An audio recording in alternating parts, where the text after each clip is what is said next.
सहनावतु सहनौ भुनक्तु सह वीर्यं करवावहै तेजस्विनावधीतमस्तु मा विद्विषावहै। ओम शांति शांति शांति।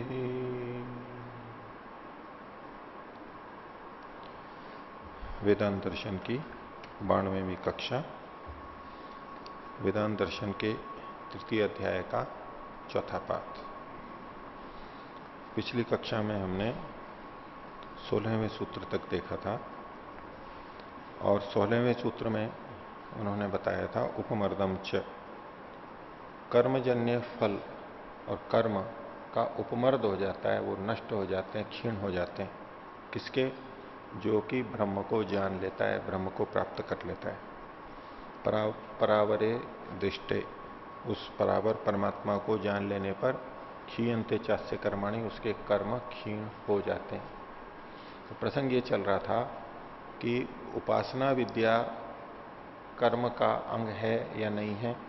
कर्म का अंग बनती है तो वो गौण बन जाती है, अप्रधान बन जाती है, और कर्म प्रमुख बन जाता है। तो अंगांगी भाव की दृष्टि से सिद्धांति का ये कथन है, उपासना विद्या स्वतंत्र है, उसका फल अलग है, क्रियाएं उसकी अलग हैं। इसी दृष्टि से इसको देखना चाहिए।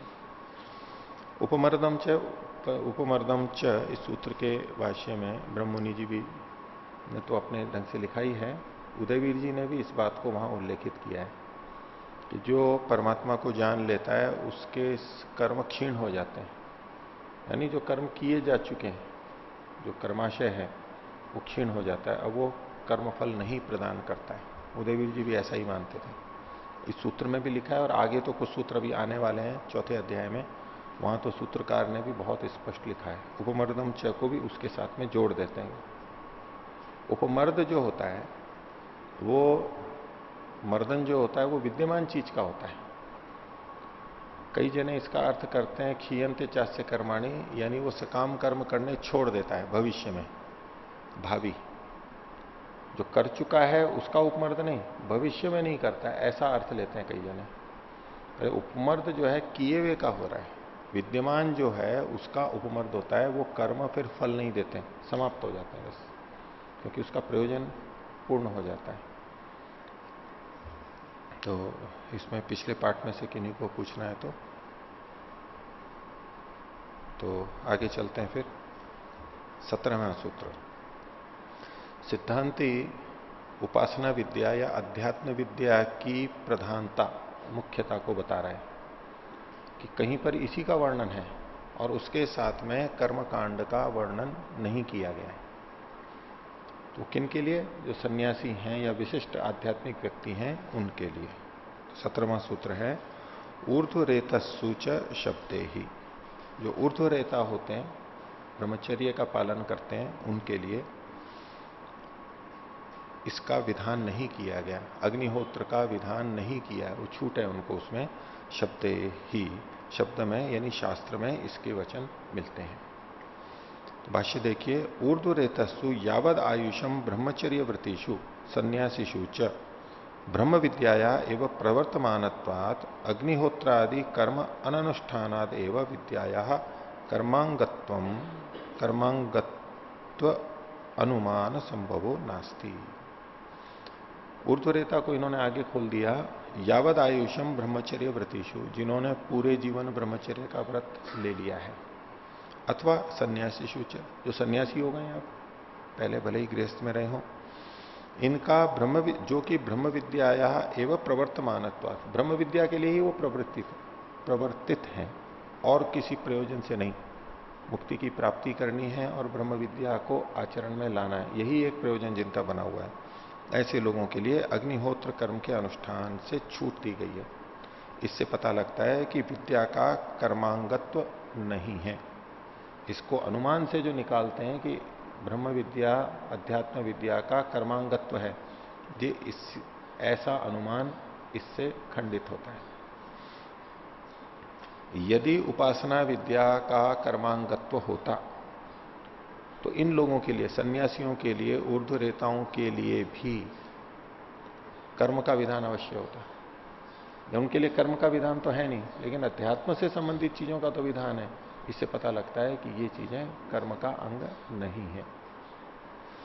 कुतः, कैसे मानते हैं आप ये? तो शब्द ही, शास्त्र के अंदर ये लिखा हुआ है। शास्त्रे ही कर्मानुष्ठान अभाव तेभ्यो विद्यते। इन लोगों के लिए शास्त्र में कर्म के अनुष्ठान का अभाव है, अर्थात उनके लिए इन कर्मों का विधान नहीं किया गया है। तो कर्मों का विधान नहीं है तो कर्मों का अभाव हो गया, कर्म के विधान का अनुभव हो गया। न च क्वचित तेभ्यो अग्निहोत्रादि कर्म विधीयते।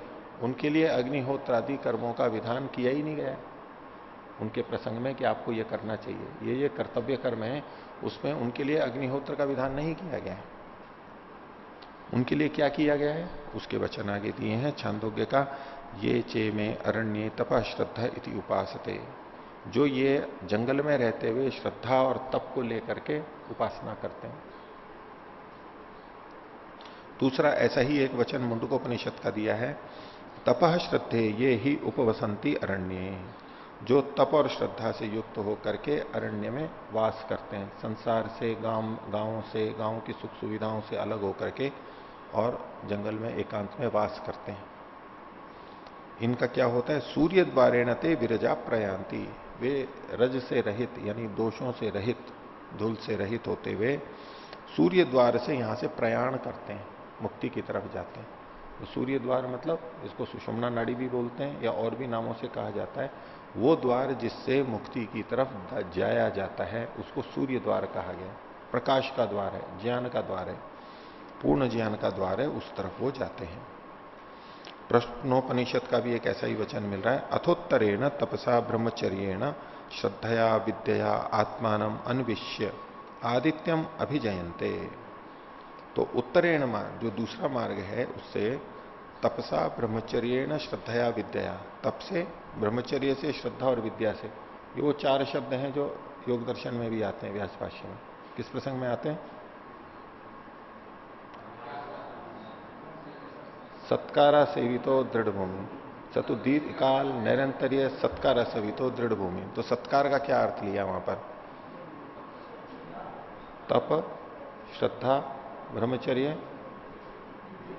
और विद्या, श्रद्धा, ये चार चीजें, बिल्कुल वही चीजें यहां पर। तो तपसा ब्रह्मचर्य श्रद्धा विद्या, इनके द्वारा अपने को खोज करके आत्मानम अन्विष्य आदित्यम अभिजयंते, आदित्य की तरफ वहां पर वो उत्पन्न हो जाते हैं प्रकाश के उसमें। यहां आदित्य का मतलब ब्रह्मलोक भी स्वीकार किया जाता है। ब्रह्मलोक में वो उत्पन्न हो जाते हैं, यानी वहां पहुंच जाते हैं। अत्र वचनेशु तेभ्यो विरक्तेभ्यो न कर्म विधीयते। इन सब वचनों में, इन प्रसंगों में, इन लोगों के लिए जो ऐसे तपस्वी हैं, साधना में लगे हुए हैं, उनके लिए किसी कर्मकांड का विधान नहीं किया गया है। अथच ब्रह्मचर्याद एव प्रव्रजेत यदा ब्रह्मचर्याद एव सन्यासी। एक वचन जावलोपनिषद का दिया, ब्रह्मचर्य से ही प्रव्रजन कर जाए। अनेक तरह से प्रव्रजन करते हैं, गृहात्वा, वनाद्वा, गृहस्थाश्रम से भी और वानप्रस्थ से भी, और ब्रह्मचर्याद एव, ब्रह्मचर्य से भी। सन्यासी तो तीनों में से निकल सकता है। यद अहरेव प्रव्रजेत विरजेत, यद अहरेव विरजेत तद अहरेव प्रव्रजेत। जिस समय वैराग्य हो जाए उसी समय प्रव्रज्या को कर जाए, सन्यास को ले ले, ये विधान किया हुआ है। तो ब्रह्मचर्य से भी है। तो जब ब्रह्मचर्य से ही सीधा सन्यास को जा रहा है तो वो सन्यासी हो जाता है। तो अग्निहोत्रादि कर्मों का, आगे इन्होंने लिखा है, भवेत तदा अग्निहोत्रादि कर्म नाम का प्रसंग। उस व्यक्ति के लिए अग्निहोत्रादि कर्म का प्रसंग कहां से आता है? ब्रह्मचारी के लिए विधान है नहीं, गृहस्थ के लिए है और वानप्रस्थी के लिए है। अब ब्रह्मचर्य से सीधा वो सन्यासी बन गया तो कैसे होगा? अपने यहां सामान्य रूप से अग्निहोत्र सब करते हैं, ब्रह्मचारी भी, आश्रमवासी सभी। उस दृष्टि से, प्राचीन दृष्टि से, जो भी हम अग्न्याधान करते हैं, संविदा को जो देते हैं, बस इतना ही विधान है। ब्रह्मचारी जो होते हैं उनके लिए ये 3 संविधाओं का, वेदारंभ संस्कार में, उपनयन में, इनमें भी वो किया जाता है। और उसके बाद से वो प्रतिदिन 3-3 संविधाओं का आधान करते हैं, जो कि अभी यहां ब्रह्मचारी लोग करते हैं खड़े होकर के। पहले नहीं करते थे ये, पहले अग्निहोत्री होता था, तो फिर ये अलग से अपने लिए विधान किया है, तो ब्रह्मचारियों के लिए ये और कर दिया कि वो खड़े होकर के देते हैं। यद्यपि अग्निहोत्र में भी भाग लेते हैं, लेकिन उनके लिए अनिवार्य नहीं है। ब्रह्मचारी जहां पढ़ते हैं, जो उनका आचार्य है, गृहस्थ आचार्य, उसके लिए विधान है, वो करता है, उनके लिए वो सहायता करते हैं, जो भी सहयोग है यज्ञ आदि के लिए। लेकिन ब्रह्मचारियों के लिए विधान नहीं है। प्राचीन काल में 3 संविधाएं केवल करते हैं। तो उस दृष्टि से ये कह रहे हैं कि ब्रह्मचर्य से वो सीधे सन्यास के अंदर चला जाता है, ब्रह्मचर्य से सीधे सन्यास में चला जाता है। तो गृहस्थ वानप्रस्थी बना ही नहीं, तो उसको अग्निहोत्र का प्रसंग ही नहीं आएगा, विधान ही नहीं है उसके लिए। कह प्रसंग तानी तो गृहाश्रमे विधीयन्ते, ये अग्निहोत्र आदि तो गृहस्थियों के लिए विहित किए गए हैं। तस्मादपि विद्याया कर्मांगत्वम नास्तीति सिद्ध्यति, इससे भी पता लगता है कि अध्यात्म विद्या का कर्मांगत्व नहीं है। यदि अध्यात्म विद्या का कर्मांगत्व होता तो अध्यात्म विद्या तो सबके लिए है, फिर तो कर्म भी सब आश्रमों में होना ही चाहिए था, कर्म का विधान सब जगह होना ही चाहिए था अगर कर्मांगत्व होता तो। ये इनका तर्क है।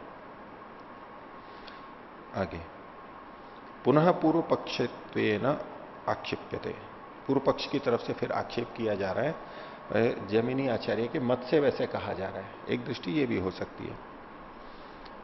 18वां सूत्र है परामर्शम जैमिनी अचोदना च अपवदति। जैमिनी आचार्य कहते हैं कि ये तो परामर्श है, ये जो ऊर्ध्वरेता होने का ऊपर कथन किया गया, जिसको आप विशेष लोगों के लिए, सन्यासियों के लिए कह रहे हैं, ये तो सामान्य कथन है, परामर्श है, विचार मात्र है, ये तो सबके लिए है। और इसके लिए विशेष कथन भी नहीं है, प्रेरणा भी नहीं है, यानी आदेश विधि भी नहीं है, चोदना नहीं है। और अपवदति, और इसकी निंदा भी की गई है। कर्म त्याग की, जो कर्म को छोड़ता है उसकी निंदा की गई है शास्त्र में। इसलिए कर्म तो करना जरूरी है, सबके लिए आवश्यक है। भाष्य देखिए, यत्र क्वचित श्रुतौ ऊर्ध्वरेतस्त्वं वर्ण्यते परामर्शम एव ऊर्ध्वरेतस्त्वस्य जैमिनिर्मन्यते। तो जहां कहीं भी ऊर्ध्वरेता की यानी ब्रह्मचर्य की बात कही गई है, वो केवल परामर्श है, विचार है, कथन है, अनुवाद है, विशेष विधि नहीं है कि इन्हीं को करना है, ऐसा जैमिनी आचार्य मानते हैं। न ही तथाविध आश्रमो भवती इति च जैमिनी मतम, ऐसा कोई आश्रम नहीं होता जहां इसके लिए विशेष विधान किया गया हो, यानी विशिष्ट आश्रम ही हो, ऐसा कोई विधान नहीं है। ये सबके लिए है, सभी आश्रम वासियों के लिए ब्रह्मचर्य का पालन यथा योग्य अपेक्षित है। यतो न ही ऊर्ध्वरेतस्त्वं खलु कमपि एकम आश्रमम अभिलक्ष्य क्वचित चोद्यते विधीयते। चोद्यते मतलब विधीयते। ये कह रहे हैं कि ऊर्ध्वरेतस्त्व का जो कथन आया, उसके कथन में किसी एक आश्रम का कथन करके नहीं कहा गया है ये इस आश्रम में करना चाहिए या इस संन्यास आश्रम में करना चाहिए। सामान्य रूप से कथन है, और यानी अविशिष्ट कथन है, सामान्य कथन है। और जो सामान्य कथन होता है वो सब आश्रमों पर लागू होगा, एक आश्रम के लिए नहीं है। क्योंकि सिद्धांति ने पीछे जो कहा था वो सन्यासियों के लिए इसको मुख्य रूप से लगाया था। बोले तो सबके लिए है, सामान्य कथन होने से किसी विशेष आश्रम का वहां कथन नहीं है। तत्व परामर्श मात्रम एवं उच्यते, ये परामर्श सलाह विचार है जो कि सभी के लिए स्वीकार्य हो सकती है। तद्यथा, जैसे कि बोल रहे हैं ब्रह्म संस्थो अमृतत्वम एति सर्व एते पुण्य लोका भवंती। छांदोग्य उपनिषद का है कि जो ब्रह्म में स्थित है, ब्रह्म संस्थ है, ब्रह्म में जो सम्यक रूपा प्रकार से स्थित हो चुका है परमात्मा में, वो अमृतत्वम एति, वो अमृतत्व को प्राप्त कर लेता है। अभी सबके लिए, किसी एक के लिए तो है नहीं, कोई भी जा सकता है। और फिर कहा सर्व एते पुण्य लोका भवंती, ये सारे कौन है? तो ऊपर जो वर्णन किया गया वो आश्रमों का वर्णन है, उसमें ब्रह्मचर्य, गृहस्थ, वानप्रस्थी हैं। ये सारे के सारे पुण्य लोक वाले होते हैं, यानी इनका पालन करने से पुण्य की प्राप्ति होती है, पुण्य लोकों को पहुंचते हैं। तो ये तो सबके लिए कहा जा रहा है। तच्च, वो कौन कौन से हैं? तो त्रयो धर्म स्कंधा यज्ञो अध्ययनम दानम इति। धर्म के 3 स्कंध हैं, 3 स्तंभ हैं, यज्ञ, अध्ययन और दान। यहां पर तो इतना ही लिखा हुआ है, लेकिन उसके आगे का वचन देखेंगे तो इति प्रथम, ये पहला वाला स्कंध है।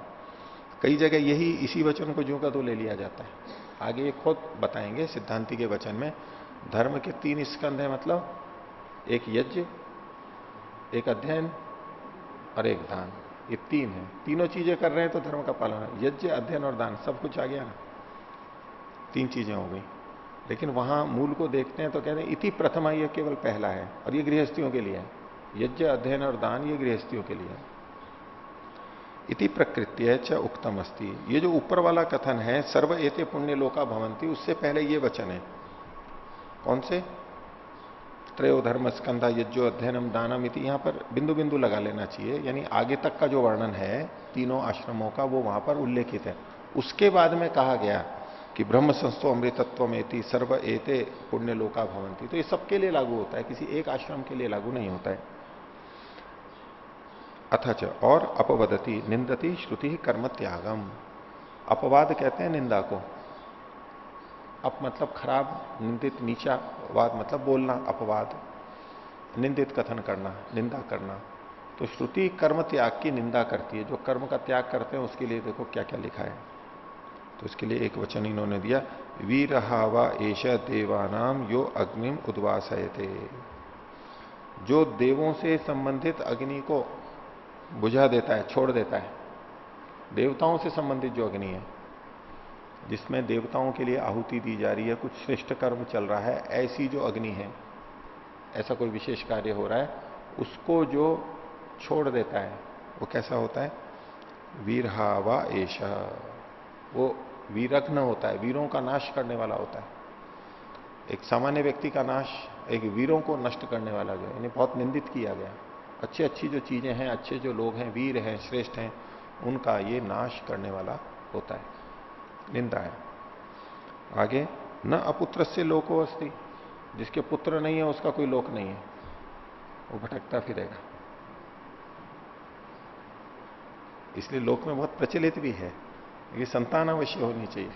गृहस्थियों के लिए कह रहा हूं, पर वो फिर औरों के लिए भी ले लेते हैं, ब्रह्मचारियों के लिए भी ले लेते हैं, सन्यासियों के लिए भी ले लेते हैं कि इनके भी संतान तो अवश्य होनी चाहिए। और भी लोगों में कहा जाता है ये संतान जिसके नहीं है तो फिर नरक को तर नहीं सकता है, वो नरक को पार नहीं करता है। पुम नाम के नरक से जो पार कराता है वो तो पुत्र कह लेते हैं। तो नरक से पार नहीं जा सकता है अगर संतान नहीं है तो नरक में डूबेगा। तो न अपुत्र से लोको अस्ति एतरे ब्राह्मण, लोक का मतलब है स्थान, लोक मतलब है स्थान, कि जिसके संतान नहीं हो उसको समाज में कोई स्थान नहीं है। बैठक हो, कहीं सम्मानित लोग बैठे हों तो किसी को स्थान मिलता है ना, तो जिसके संतान नहीं है वो बैठने लायक नहीं है, बाहर बैठो, दूर दूर बैठो उसका कोई स्थान नहीं है, लोक नहीं है। और दूसरे ढंग से देखो तो यहां से जो दूसरे लोकों में जाते हैं ना, अच्छे अच्छे लोकों में, वहां का टिकट उसका नहीं कटता है तो संतान हो तो टिकट, इसका मतलब टिकट कट गया है उसका, जा सकता है वो आगे तो ये संतानोत्पत्ति गृहस्थ का कर्म हो गया, ये कर्मांगत्व हुआ। तो ये कर्म, जो इस कर्म को नहीं करता है उसकी निंदा की गई है एक तरह से। तस्मात विद्या स्वातंत्र्यम नास्ति, विद्या की स्वतंत्रता नहीं है, कर्म तो करने ही पड़ेंगे। किंतु कर्मांगत्वम तस्या संभवत्येव, इस विद्या का, अध्यात्म विद्या का कर्मांगत्व तो संभव है। ये पूर्व पक्ष की तरफ से बात रखी गई। समाधीयते, अब इसका समाधान करते हैं। तो अनुष्ठेयम बादरायण सम्यक श्रुते है, साम्य श्रुते है। वो कहते हैं कि ये जो चीजें हैं इन सबका अनुष्ठान करना चाहिए। अध्यात्म विद्या आदि जो है, ऊर्ध्वरेतस्व जो है, इसका अनुष्ठान तो करना ही चाहिए, विकल्प नहीं है इसमें कि कोई करे या ना करे, केवल विचार कह दिया गया, करना चाहिए बस इतना सा है। ये अनुष्ठेय है, अवश्य अनुष्ठेय है। भाष्य देखिए, अवश्यम अनुष्ठान योग्यम ऊर्ध्व रेतस्त्वम आश्रमी नाम इति, सभी आश्रम वालों को ब्रह्मचर्य का पालन तो करना ही चाहिए। इति बादरायणो मन्यते समान श्रुतित्वात्, बादरायण ऋषि यानी व्यास जी ये मानते हैं। क्यों ऐसा मानते हैं? कि इसका जो कथन है इसमें सामान्य श्रुति है, कुछ विशेष श्रुति होती कि इसी आश्रम के लिए है तो विशेष के लिए लगती, बाकी के लिए नहीं लगती। लेकिन ये सामान्य श्रुति है, किसी विशेष आश्रम का वहां कथन नहीं है, इसलिए सबके लिए लागू होती है वो। आगे, यथा अन्येषाम त्रयाणाम आश्रमाणाम तत्रानुष्ठेयम कृत्यम पृथक पृथक श्रूयते। जैसे अलग अलग आश्रमों के कर्तव्य कर्म अलग अलग पढ़े गए हैं, इसको ये करना है, इसको ये करना है, इसको ये करना है। तथैव ऊर्ध्वरेतस्त्वम कृत्यम चतुर्थाश्रमस्यापि श्रूयते। तो चौथे आश्रम वालों के लिए ऊर्ध्वरेतस्त्व की बात कही गई है। किल एकैकम अनुष्ठेयम एकैकेन आश्रमिना ही स्पष्टम भवति तद्यथा। और यहां जो सारा वर्णन किया गया है वो एक एक के लिए एक एक है। इनके लिए, गृहस्थियों के लिए, वानप्रस्थियों के लिए, ब्रह्मचारियों के लिए और फिर सन्यासियों के लिए। ये जो त्रयोधर्म स्कंधा वाला प्रसंग था, इसमें सबके लिए अलग अलग विधान किए गए हैं, उसको ये कह रहे हैं। तद्यथा यज्ञो अध्ययनम दानम इति प्रथम। यज्ञ, अध्ययन और दान ये प्रथम है, यानी गृहस्थियों के लिए है। तपा एवं द्वितीय, जो दूसरे हैं यानी वानप्रस्थी हैं, उनको तप करना है, तप ही उनका मुख्य कार्य है। और ब्रह्मचर्य आचार्य कुलवासी तृतीय, ब्रह्मचारी जो कि आचार्य के कुल में रहता है, ये तीसरा है। एक तो वो ब्रह्मचारी होते हैं जो आचार्य के कुल में नहीं रहते हैं, स्वतंत्र रहते हैं, तो घर पे रहते हैं, पितृकुल में रहते हैं, और या अपने स्वतंत्र कुल में रहते हैं। कहीं भी रहते हुए पढ़ना है, बस पढ़ना ही तो है और क्या है। लेकिन आचार्य के कुल में रहना वो एक विशेष अनुशासन की बात होती है, विधिवत वो पढ़ता है, माहौल वैसा रहता है और उसको दिनचर्या आदि तपस्याओं में ढलना पड़ता है, तो वो इसका विधान है। ब्रह्मचर्य आचार्य कुलवासी तृतीय। इति गृहस्थ वानप्रस्थ ब्रह्मचर्य आश्रमाणाम क्रमशो अनुष्ठेयानी, तीनों आश्रमों के ये क्रमशः अनुष्ठान किए गए। त एते त्रयो धर्म स्कंधा, ये तीनों धर्म के स्कंध हैं, आधार हैं। इति अनेनापि स्पष्टते, इससे स्पष्ट होता है कि त्रयो धर्म स्कंधा कर्मणाम आश्रय भूता आश्रमा, कि ये तीन धर्म के स्कंध हैं। धर्म का स्कंध का मतलब हो गया कर्मणाम आश्रय भूता, कर्मों के आश्रय भूत हैं ये। धर्म के स्कंध हैं, धर्म मतलब तो कर्म हो गया, स्कंध मतलब आधार, आश्रयभूत है। ये तीन ही आश्रम है, यानी सन्यासी को यहां नहीं लिया गया, सन्यास को धर्म का स्कंध नहीं माना गया। ये तीन धर्म के स्कंध हैं, अर्थात कर्मों का अनुष्ठान, विशेष कर्मों का अनुष्ठान, सकाम कर्मों का करना जिससे कि कर्माशय बनता है, वो इन तीन के अंतर्गत ही है, सन्यासियों के लिए नहीं है। अथ चतुर्थम, और वहीं फिर चौथे के लिए क्या कहा, ब्रह्म संस्थो अमृतत्व में थी। ये चौथा सन्यासी तो ब्रह्म में स्थित हो जाता है और अमृतत्व को प्राप्त कर लेता है। ये छांदोग्य का वचन है। ब्रह्म संस्थत्व अनुष्ठेयम चतुर्थस्य आश्रमिन परिव्राजक से श्रूयते। तो ब्रह्म संस्थत्व ये अनुष्ठेय है, इसके लिए चतुर्थ आश्रम वाले परिव्राजक के लिए सुना जाता है। अन्यापि साम्य श्रुति ही खलु विद्यते, और भी इसकी समानता वाली श्रुति कही गई है। एतमेव प्रव्राजिनो लोकम इच्छन्ति, ये जो प्रव्रजी लोग हैं इसी लोक की इच्छा करते हैं, जो सन्यासी लोग होते हैं वो इसी अमृत लोक की इच्छा करते हैं, हमें इसको ही प्राप्त करना है। बृहदारण्यक, मुंडकोपनिषद का वचन दिया, वेदांत विज्ञान सुनिश्चितार्थ संन्यास योगात यतः शुद्ध सत्वा। तो वेदांत के विज्ञान से जिन्होंने निश्चित कर लिया है अर्थ को जिन्होंने निश्चित कर लिया है, वेदांत का मतलब वेद का जो सार है, आधार है, वेद का सार है परमात्मा ब्रह्म, उसका जिसने निश्चय कर लिया है, ये लोग सन्यास के योग से ये यति लोग शुद्ध सत्व वाले होते हैं, पवित्र मन वाले होते हैं। और ये लोग ते ब्रह्मलोकेशु परांत काले, वे ब्रह्मलोक में परांत काल तक, मुक्ति का जो काल है 36,000 बार सृष्टि बने बिगड़े 31 नील 10 खरब 40 अरब वर्ष, ये परांत काल है। तो वे ब्रह्मलोक में परांत काल तक परामृतात परिमुच्यंती सर्वे, ये सबके लोग उससे छूट करके, इस संसार से छूट के अमृत तत्व में रहते हैं। अत्र प्रव्राजिन संन्यास इति शब्दों चतुर्थाश्रम से सूचको विद्येते। तो यहां पर प्रव्राजिन आया है इन शास्त्रीय वचनों में, और संन्यास शब्द आया है, तो इससे चौथे आश्रम की पुष्टि होती है। तथा विशिष्ट विधानम च, और इसके लिए विशिष्ट विधान भी किया गया सन्यासी के लिए, क्या, ब्रह्मचर्यादेव प्रव्रजेत, ब्रह्मचर्य से भी सीधे सन्यास में जा सकता है यदि वैराग्य है तो। तस्मात् विद्याया कर्मांगत्व नास्ति तस्या स्वतंत्र में सिद्ध्यति, इसलिए विद्या कर्म का अंग नहीं है, उसकी तो अपनी स्वतंत्र सत्ता है। आगे अन्यच्च, और कहते हैं पुष्टि में सिद्धांति कहता है 20वां सूत्र है, विधिर्वा धारणवत, और पीछे तो सामान्य कथन के रूप में कहा था, वास्तव में सन्यासियों के लिए इसकी विधि की गई है। शास्त्र के जो वचन है विशेष स्पष्ट रूप से विधि का कथन करते हैं। किसकी तरह से? धारण के समान। व्याख्या में बताएंगे। वाकार समुच्चयार्थ है। सूत्र में जो विधिर वा में जो वा शब्द है ये समुच्चय के लिए, जैसे चय के अर्थ में है। और विधिश्च धारणवत विज्ञेय, ये जो विधि है ये धारण के समान समझनी चाहिए। किस तरह धारण का? वो कर्मकांड का उदाहरण दिया। यथा ही अतस्तात् समिधम धारयन अनुद्रवेत ऊपरी ही देवेभ्यो धारयति। नीचे से समिधाओं को धारण करता हुआ अनुद्रवेत, और ऊपर से देवताओं के लिए समिधा को धारण करता है। तो यहां पर दिष्ट गताग्निहोत्रे महापितृयज्ञ, ये तंत्रवार्तिक में कहीं लिखा हुआ है मीमांसा के, दिष्टगत अग्निहोत्र के प्रसंग में महापितृयज्ञ में। तो अत्र अधस्तात् समित धारण कथने अनायासेन उपरि अपि समित धारणम यथा गम्यते।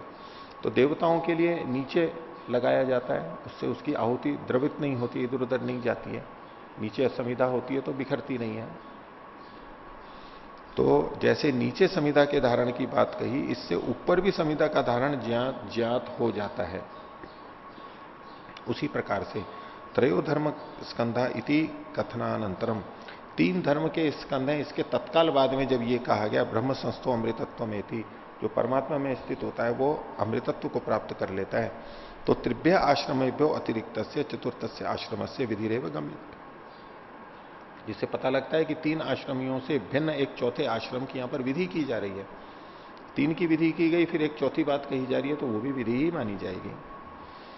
विधि क्या है? तो विधिर विधानम च चतुर्थाश्रम से अन्यत्र श्रुति से स्पष्टम उपलब्धते। तो विधि का मतलब है विधान, और ये चौथे आश्रम की जो विधि है ये अन्य श्रुतियों में स्पष्ट रूप से प्राप्त होती है। तद्यथा, जैसे कि बृहदारण्यक का वचन दिया, एतम एव प्रव्राजिनो लोकम इच्छन्तः प्रव्रजंती। इस लोक की इच्छा करते हुए प्रव्राजी लोग प्रव्रजन कर जाते हैं, घर छोड़ के चले जाते हैं। दूसरा जाबालोपनिषद का, ब्रह्मचर्यम समाप्य गृही भवेत, ब्रह्मचर्य का समाप्त करके गृहस्थाश्रमी बने। गृही भूतवा वनी भवेत, गृहस्थी होने के बाद में जब पूर्ण हो जाए तो वन में चला जाए, वानप्रस्थी बन जाए। और वनी भूतवा प्रव्रजित, और वानप्रस्थी बनने के बाद में यानी उसका पूरा करने के बाद में प्रव्रज्या कर ले, संन्यास को प्राप्त कर ले। तो इत्थम प्रव्रजंती प्रव्रजेत इति कथनेन, इन वचनों में प्रव्रजंती भी आया और प्रव्रजेत भी आया है। इन कथनों से पता लगता है विधि स्पष्टते संन्यास से चतुर्थाश्रम से, चौथे संन्यास आश्रम की विधि स्पष्ट ही यहां पर पता लगती है। तो जब संन्यास की विधि का कथन हो गया, ये इसलिए विशेष रूप से हो रहा है कि वहां कर्मकांड का तो उल्लेख है नहीं, और केवल उपासना विद्या का उल्लेख है, अध्यात्म विद्या का उल्लेख है, तो अंगत्व की समाप्ति हो रही है।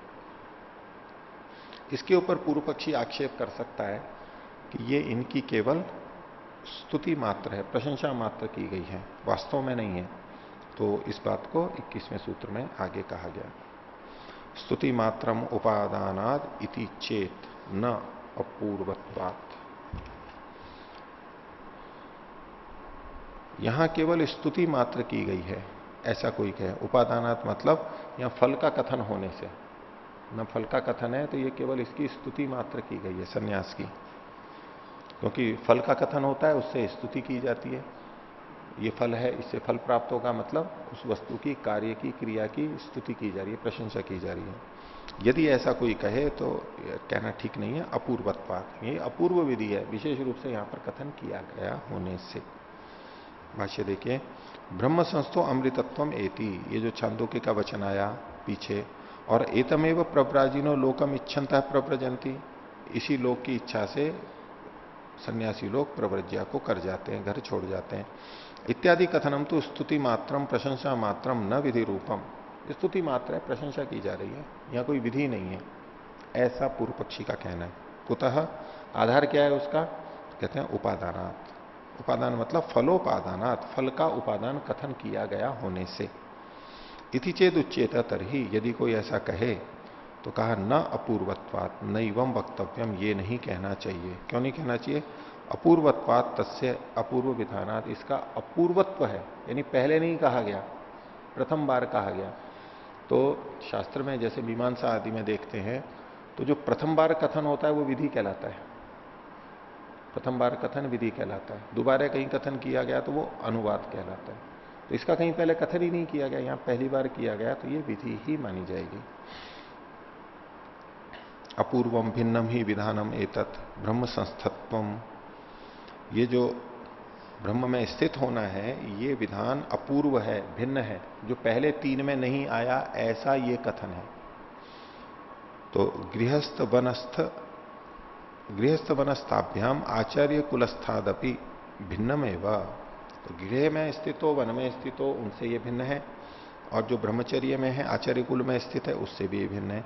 तथा प्रव्रजनम अपि तेभ्य आश्रमेभ्यो भिन्न से आश्रम से अपूर्वम भिन्नम विधानम, और ये जो प्रव्रज्या है घूमने का है ये भी बाकी तीनों से भिन्न है। ब्रह्मचारी घूमेगा नहीं, गृहस्थी भी घूमेगा नहीं, और वानप्रस्थी भी नहीं घूमेगा, ये स्थिर रहने वाले हैं। जो काम से कहीं थोड़ा बहुत आते जाते हैं वो अलग बात है, ना कोई बहुत व्यापारी हो बहुत ज्यादा आना जाना हो वो अलग बात है, नहीं तो ये स्थिर रह करके ही अपना काम करते हैं। इनके अपने अपने काम, ब्रह्मचारियों का पढ़ना स्थिर रह के ही हो सकता है, गृहस्थी का अपने गृहस्थी को चलाना स्थिर रह करके हो सकता है, और वानप्रस्थी भी जो तपस्या करता है वो स्थिर रह करके ही कर सकता है, और सन्यासी सब जगह घूमता रहेगा। तो प्रव्रज्या सन्यासियों के लिए विशेष कथन किया। ते तो तिष्ठन्ति स्वस्व स्थाने परिव्राजक से चतुर्थाश्रमीणो न स्थानम भवती, ये जो प्रथम तीन है ये तो अपने अपने स्थान पर रहते हैं, लेकिन सन्यासी तो सब जगह घूमता रहता है। सन्यासी का तो कोई स्थान ही नहीं होता है, सन्यासी को स्थान बनाने का अधिकार नहीं है, उसका कोई आश्रम नहीं होना चाहिए, कोई निश्चित स्थान नहीं होना चाहिए, बस जहां गए वहीं पर ही कुछ दिन रुके और फिर आगे चल दिए।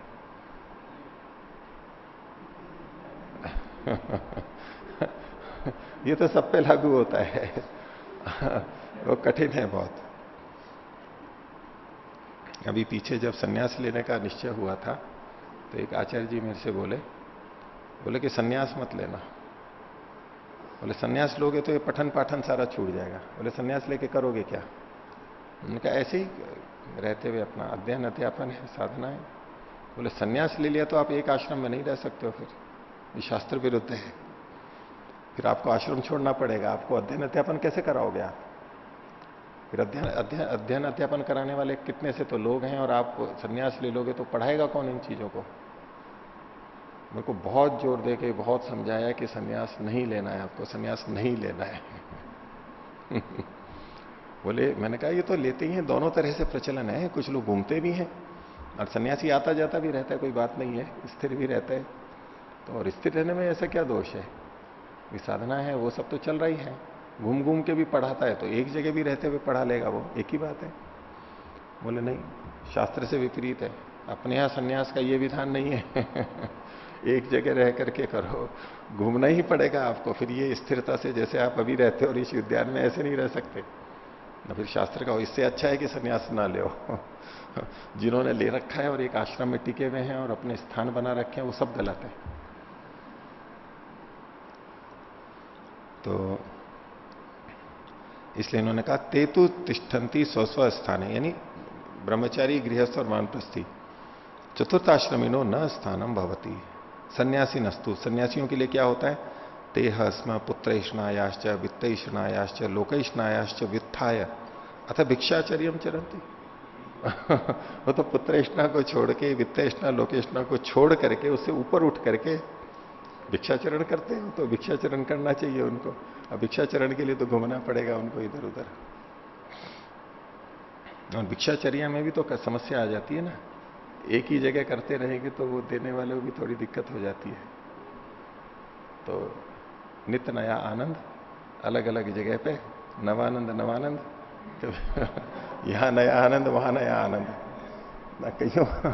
कईयों को घूमने में इसीलिए अच्छा लगता है, वो सन्यास में नहीं होते हैं तो भी उनको घूमना ही अच्छा लगता है, वो टिक नहीं सकते एक जगह पे। और कईयों को एक जगह पे रहो, पढ़ाओ, करो, तो बोले थोड़े दिन तो अच्छा लगता है, शरीर में ऊर्जा रहती है, अच्छा। फिर पता नहीं वहां थोड़े दिन रहते हैं तो क्या होता है, शरीर में शक्ति ही नहीं रहती है, दुर्बलता आ जाती है, बीमार हो जाते हैं। और शरीर में क्या, वो मन में होता है। अब नई जगह जाते हैं तो नए व्यक्ति, नयों से अपना परिचय कराना, नयों का परिचय लेना, एक उत्साह बना रहता है ना, उत्सुकता रहती है।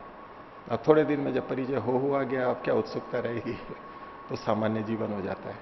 वो उनको उत्साह नहीं रहता मानसिक, तो उनको लगता है जैसे शरीर ही अभी पता नहीं। उनको कहो कि भाई नहीं, वो वहां भी मेरा लंबे समय नहीं रह सकता, स्वास्थ्य ठीक नहीं रहता। अच्छा, वहां वहां भी नहीं रह सकता। फिर घूमते घूमते कहीं जाते हैं, कहीं रुकते हैं, फिर उनको कहते कैसा लग रहा है?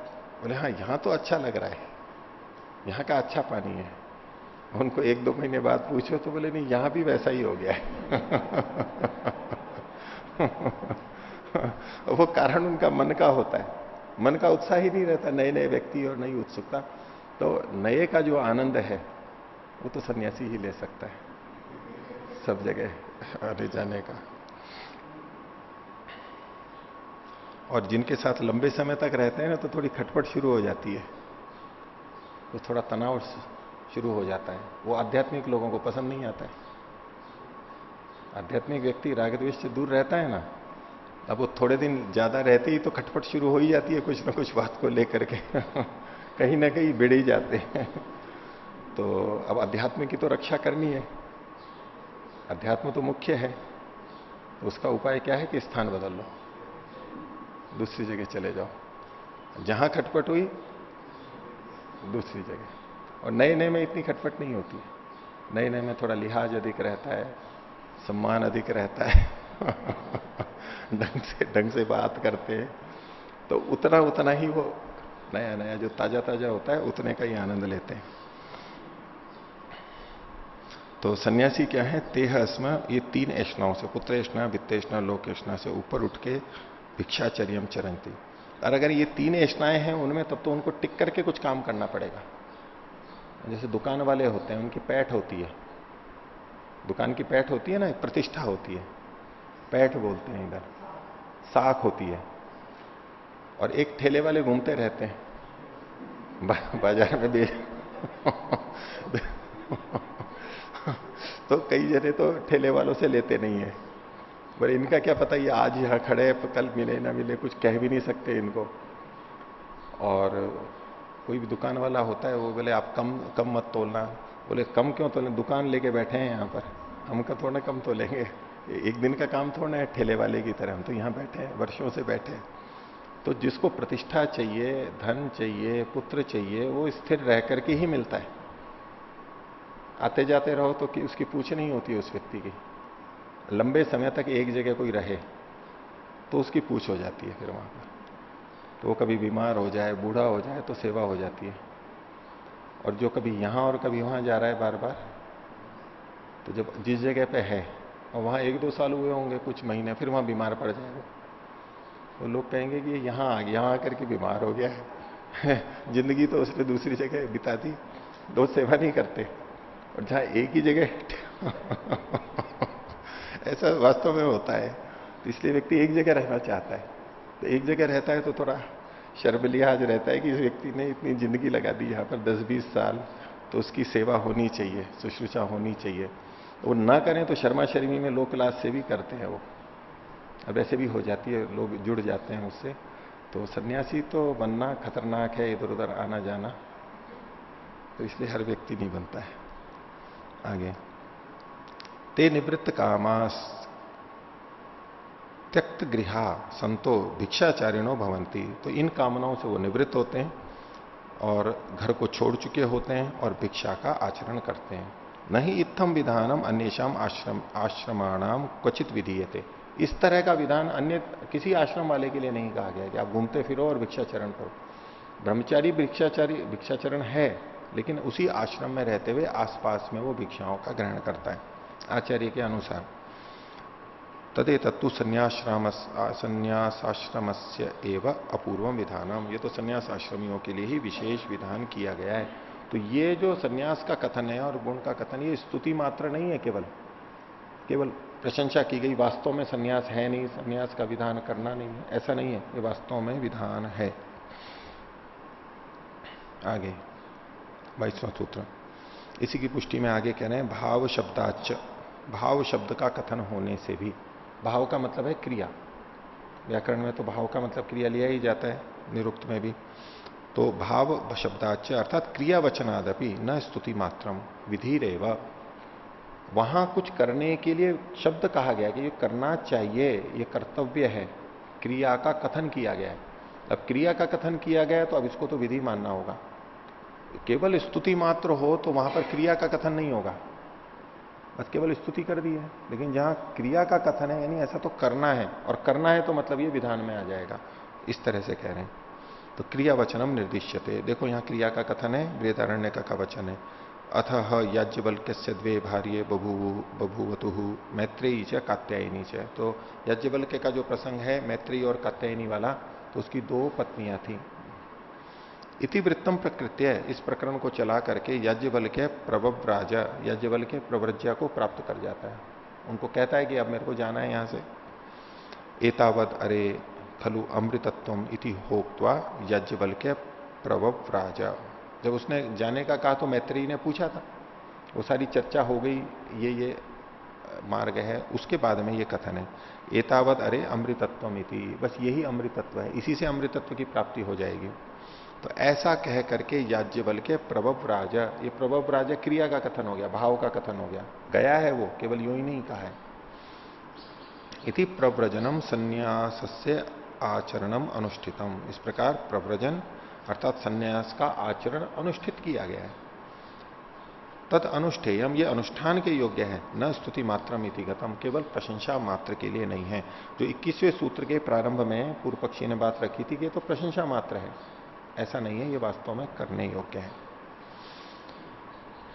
अब इसके लिए ये जो याज्ञवल्क्य की कथा कही, दृष्टांत दिया, उसके ऊपर कोई आक्षेप क्या, ये केवल कथा है मनोरंजन के लिए, इसका वास्तव से कोई लेना देना नहीं है।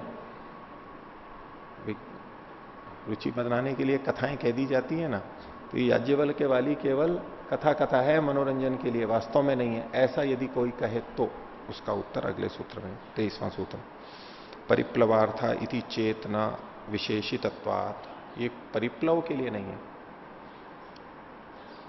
अगर कोई कहे परिप्लवार्था, परिप्लव इसी को कहते हैं मन की प्रसन्नता के लिए, परिप्लव ऊपर ऊपर प्लवन करना, तैरना। जब दुखी मन होता है तो कैसा लगता है, डूब जाता है दुख के अंदर, और जब प्रसन्नता होती है तो जैसे ऊपर तैरता है, हल्का हल्का हल्का तैरता है, आराम से चलता है। तो ये किसके लिए, परिप्लव के लिए है। अगर कोई ऐसा कहे परिप्लवार्था इति चेत न, ऐसा कथन ठीक नहीं, विशेषित तत्व, वो विशेषित किया गया है वहां पर, विशेष रूप से कथन है। परिप्लव क्या है, तो भाष्य में खोले, परिप्लवो मनः संप्रसाद, परिप्लव का मतलब है मन की प्रसन्नता। तदर्थ है पारिप्लव, उसके लिए ये पारिप्लव है। पारिप्लव को खोला, मनो विनोदो मनोरंजनम वा, मन का विनोद, मन की प्रसन्नता, और मन का रंजन, मन को रंगना। विनोदार्थ मनोरंजनार्थ संति ताह याज्ञवल्क्य प्रमुख आख्यायिका न विद्यर्थ इति चेद उच्चेत तरे, बोले ये कथाएं तो मनोरंजन के लिए हैं, इनकी ये विधि थोड़ा है। तो इसका उत्तर कहा न सम्यक कथनम, ये ठीक नहीं है कथन। कुतः विशेषितत्वात्, यह खलु परिप्लवार्थ आख्यायिका संति, बोले मनोरंजन के लिए जो आख्यायिकाएं हैं शास्त्र में मनोरंजन के लिए आख्याएं, वे आख्यायिकाएं मनुर्वैवस्वतो राजा, ये जो वचन दिया इन्होंने, एक वैवस्वत नाम के मनु हुए राजा, वो शतपथ ब्राह्मण में है। इति वृत्तेन विशेष्यन्ते, उस प्रकरण में वहां विशेषित की गई हैं। शतपथ ब्राह्मण में वहां बहुत सारी कथाएं कही गई हैं, और ये कहा गया कि ये मनोरंजन के लिए है। वहां शतपथ ब्राह्मण में अश्वमेध यज्ञ का प्रसंग है, और वो संवत्सर पर्यंत चलता है, और उसमें प्रतिदिन एक मनोरंजन की कथा कही जाती है। तो वहां मनोरंजन के लिए जो कथाएं हैं वो इकट्ठी पड़ी हुई हैं, ये सब मनोरंजन के लिए, पहले दिन ये, फिर ये, फिर ये, ऐसे ऐसे। उसमें ये जो मनुर्वैवस्वतो राजा, ये पहले दिन की कथा है, उसका ये उल्लेख किया गया। तो मनोरंजन के लिए जितनी कथाएं थी उनको तो एक जगह इकट्ठा कर दिया गया है, उनमें ये याज्ञवल्क्य वाली कथा नहीं है। इसलिए कह रहे हैं कि ये मनोरंजन की कथा नहीं है, ये तो वास्तविक घटना थी जिसका कि उल्लेख यहां पर किया गया है। तो इति वृत्तेन विशेष्यन्ते तस्मात् याज्ञवल्क्य प्रमुखा आख्यायिका ब्रह्म विद्या विषय परासंति, याज्ञवल्क्य की जो कथा है ये ब्रह्म विद्या परक है, न परिप्लवार्था, केवल मनोरंजन के लिए नहीं है। आगे देखिए 24वां सूत्र, तथा च एक वाक्यतोपबंधात, और यहां पर एक वाक्यता का कथन किया गया होने से। एक वाक्यता कैसे? एक तरफ याज्ञवल्क्य की कथा हुई और याज्ञवल्क्य की कथा के बाद में कुछ और वचन कहे गए हैं जो कि शुद्ध आध्यात्मिक वचन है, तो उन सब की एक वाक्यता होती है। इससे पता लगता है कि ये ब्रह्म विद्या का ही कथन है, ब्रह्म विद्या की तरफ जो जा रहे हैं ऐसे लोगों का कथन यहां पर किया गया है, केवल मनोरंजन नहीं है। वो एक वाक्यता किससे है? भाष्यकार ने बताया, अथच ब्रह्म विद्या विषय के यथार्थ विधौ, ब्रह्म विद्या विषय जो वास्तविक विधि है, ही याज्ञवल्क्य संबंधिन्या आख्यायिकाया, ये जो याज्ञवल्क्य से संबंधित आख्यायिका है, कथा है, उसके आगे वर्णित है ना, वर्णित इस वाक्य से। क्या है वाक्य? आत्मावारे द्रष्टव्य श्रोतव्य मंतव्य निधिध्यासितव्य। तो आत्मा देखने योग्य है, जानने योग्य है, मनन करने को, ये जो वाक्य आया है इससे क्या पता लगता है? इति वचनेन एक वाक्यता समन्वयात न परिप्लवार्थात्म। ये जो कथा है ये मात्र मनोरंजन के लिए नहीं है, इस घटना के साथ जोड़ा हुआ, इस अध्यात्म की बात के साथ इसको जोड़ा हुआ है। आगे देखिए 25वां सूत्र, अतएव च अग्निंधनादि अनपेक्षा, और इसी कारण से इन सन्यासियों को अग्निंधन, अग्निहोत्र, अग्नि के ईंधन आदि की अपेक्षा नहीं है, अनपेक्षा है, इनको आवश्यकता नहीं है। वो घर का चूल्हा भी जलाएं इसकी भी आवश्यकता नहीं है उनको, और अग्निहोत्र आदि की भी आवश्यकता नहीं है। वो तो उनको लोगों से मिलेगा दक्षिणा के रूप में, भिक्षा के रूप में, और अग्निहोत्र आदि उनको करना नहीं है। भाष्य, ब्रह्म विद्याया स्वतंत्रत्वात् तथा च पुरुषार्थ सिद्धे है, पुरुष से प्रयोजन से मोक्ष से सिद्धे। दो हेतु दिया इन्होंने, अतः एव से जो कहा, इस कारण से। किस कारण से? जो पीछे वर्णन किया गया उसको उल्लेखित करते हुए वो यहां पर उद्धृत कर रहे हैं। क्या? ब्रह्म विद्या के स्वतंत्र होने से, ब्रह्म विद्याया स्वतंत्रत्वात्, ब्रह्म विद्या एक स्वतंत्र विद्या है, और तथा ततः पुरुषार्थ सिद्ध है, और उस ब्रह्म विद्या से पुरुषार्थ की सिद्धि होने के कारण से, पुरुषार्थ की सिद्धि होने के कारण से, उससे प्रयोजन की सिद्धि होती है, मुक्ति प्राप्ति के प्रयोजन की सिद्धि होती है। तथा पुरुषार्थ सिद्धे, पुरुष से प्रयोजन से मोक्ष से सिद्धे, पुरुष के का प्रयोजन जो मोक्ष है उसकी सिद्धि होने से भी अग्निंधनादि अनपेक्षा, अग्न्याधानम अग्निंधनम, अग्न्याधान अग्निंधन, अग्नि का ईंधन उसको बढ़ाना, अग्न्याधान करना, अग्नि को बढ़ाना, तो अग्निहोत्र से संबंधित है। अग्निहोत्र दर्श पूर्णमास काम्य यज्ञादि कर्मणाम अपेक्षा नास्ती, तो इनके लिए न तो अग्निहोत्र जो कि दैनिक नित्य कर्म है, इसी तरह से दर्श पूर्णमास है, इसी तरह से जो काम्य कर्म है वो, और अन्य जो यज्ञादि हैं उन कर्मों की इनको अपेक्षा नहीं है, इनको इसकी आवश्यकता नहीं। तो इससे पता लगता है कि अध्यात्म विद्या कर्मकांड का अंग नहीं है, यद्यपि एक दूसरे से संबद्ध हैं, मानी जा सकती हैं। उल्टा अवश्य कह सकते हैं परोक्ष रूप से कि जो कर्मकांड है, कर्म है, परोपकार के कर्म हैं, वो अध्यात्म विद्या के परोक्ष रूप से सहायक होते हैं, उसके अंग हैं, ये तो कहा जा सकता है। क्योंकि यज्ञादि कर्म करते हुए जो उदात्त भावना हमारे अंदर पैदा होती है, परोपकार की, पवित्रता की, उससे अध्यात्म में चलने की सामर्थ्य हमारी बढ़ जाती है, हम चल पाते हैं, नहीं तो नहीं कर सकते।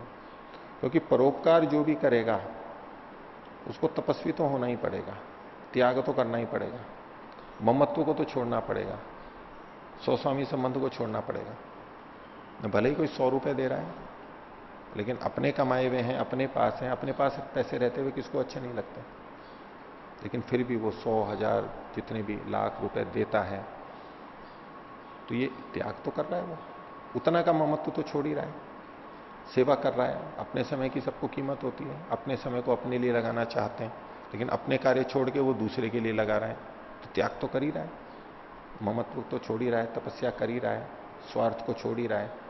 तो इन क्रियाओं को करते हुए वो अध्यात्म में प्रगति के लिए योग्य बनता है। तो उल्टा तो कहा जा सकता है कि कर्म उपासना का सहयोगी होते हुए मुक्ति में सहायक होता है। तो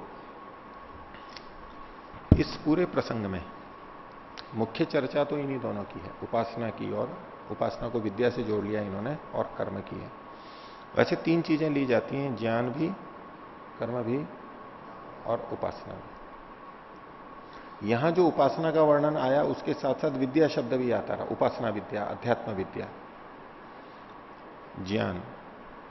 तो इन सूत्रों की व्याख्या इस ढंग से भी की गई है कि ज्ञान से मुक्ति होती है या कर्म से मुक्ति होती है। यद्यपि इन्होंने सारा उपासना विद्या से लेकर के किया है। और उपासना विद्या में एक तो उपासना का आचरण है, उस सहित जो ज्ञान है, और एक केवल ज्ञान है। दोनों तरह से इसको देखा जा सकता है। तो आज का पाठ इतना ही रखते हैं। इसमें से किसी को कुछ पूछना है तो पूछिए। अब सन्यासियों को एक जगह रहना चाहिए या चलना चाहिए? अब चलो तो घर छोड़ना पड़ेगा। अब सन्यासी ये तो उपदेश देते हैं सबको, गृहस्थियों को क्या उपदेश देते हैं? घर छोड़ो, घर से राग हो जाता है, घर छोड़ो घर छोड़ो। तो कितने साल से घर बना रखा है उन्होंने? 20-30 साल से।